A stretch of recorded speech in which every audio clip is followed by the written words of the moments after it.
When you think of the Pixel 4a, you think of the great price and the best camera in its class. But you might overlook some of the other great things that a Pixel 4a can offer, like stock Android, 3 years of guaranteed updates, and its battery life.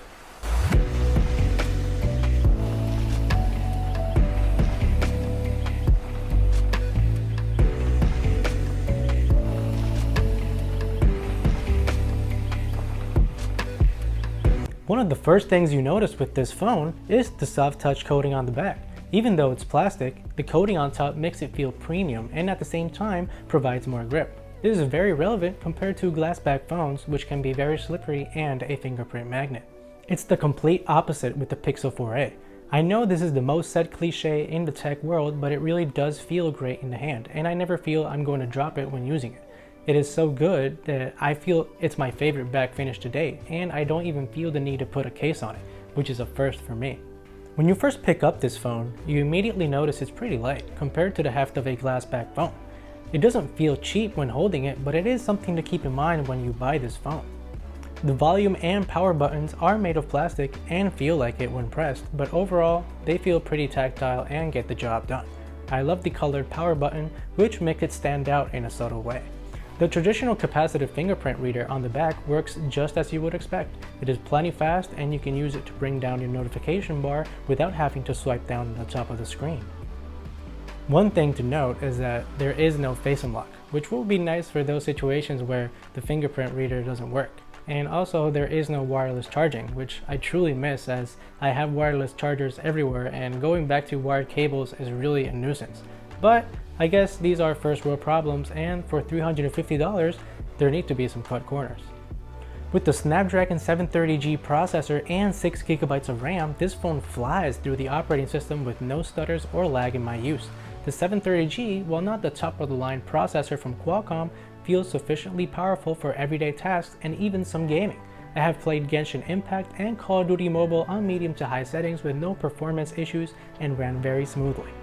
Where you could see the limitations of this processor are when gaming in ultra settings where it does not run quite as fluid, but for a $350 phone it is incredibly smooth in everyday tasks, and you won't even notice you don't have the latest and greatest processor. Honestly, I was pleasantly surprised by the fact that not once did I think, oh, I need a faster processor. It's plenty fast and smooth in my use, and that's the most important thing. Let's talk about the screen on this. In the past, I would say the Pixel line didn't have the most aesthetically pleasing design choices compared to the competition. Not this year. They learned from their mistakes and created a very good looking phone with minimum bezels and no big notch, just a punch hole camera cutout. Nice Google. Thank you. I've always been a guy that prefers the bigger phone options, but with this phone it feels just right and I don't feel the need of having more screen real estate. It has a 5.8-inch OLED panel with thinner bezels all the way around, and with a 1080p screen and with this display size, you don't need a higher pixel count.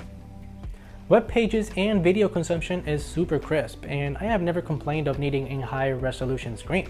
Having a 1080p screen also helps the battery life department, but we'll get that a bit later. The colors look good and vibrant, and I have no complaints.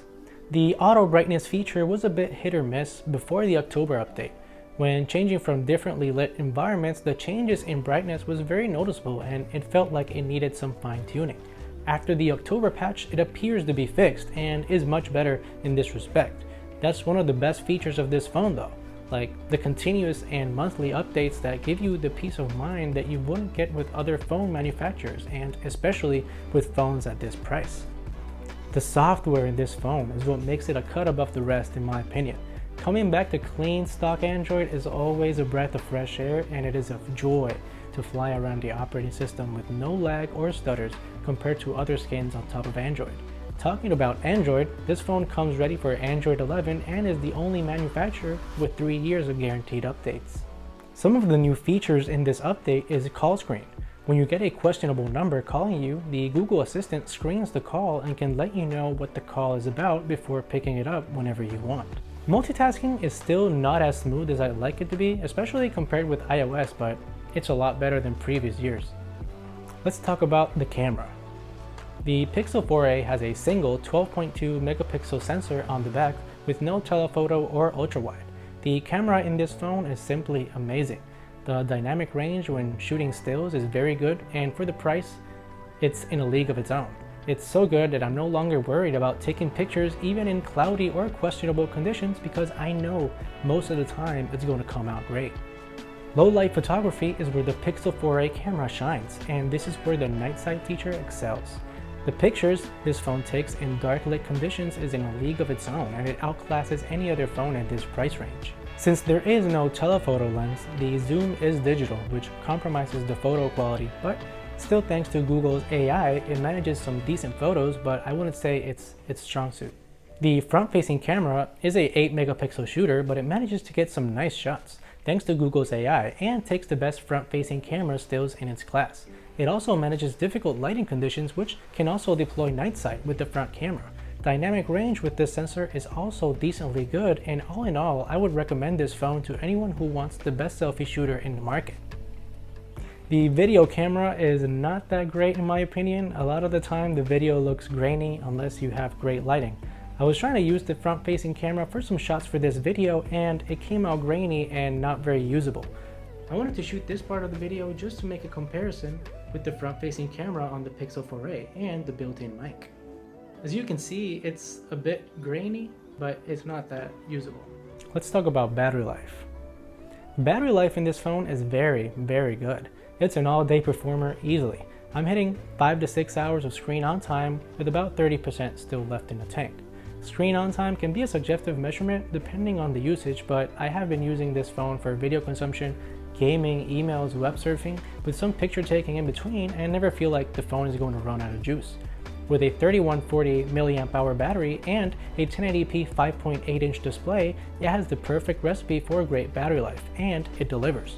I think this is one of the most overlooked features of this phone, and I would highly recommend this phone if you need all-day battery life. The speakers on this are okay. It uses a single bottom-facing speaker which can be easily blocked when playing games, and it's actually one of the weak spots on this phone, but it still gets plenty loud for video consumption, podcasts, and phone calls. And I have to say it, but this device has a headphone jack for those of you who need it. I mainly use Bluetooth headphones, but I appreciate the fact that it is there if you need it. To sum it all up, I feel this is the best bang for your buck phone this year. For $350, this is the easiest phone to recommend to anyone who wants a great all-around device that hits all the essentials and maintains a very competitive price. It might not have all the bells and whistles like wireless charging, an ultra-wide camera, or an IP rating certification, but it nails the essentials of a great phone. With 3 years of updates, one of the best cameras in the game, and outstanding battery life, this is really a slam dunk of a phone. Thank you so much for watching. If you liked this video, please consider subscribing, and I will see you on the next one. Peace.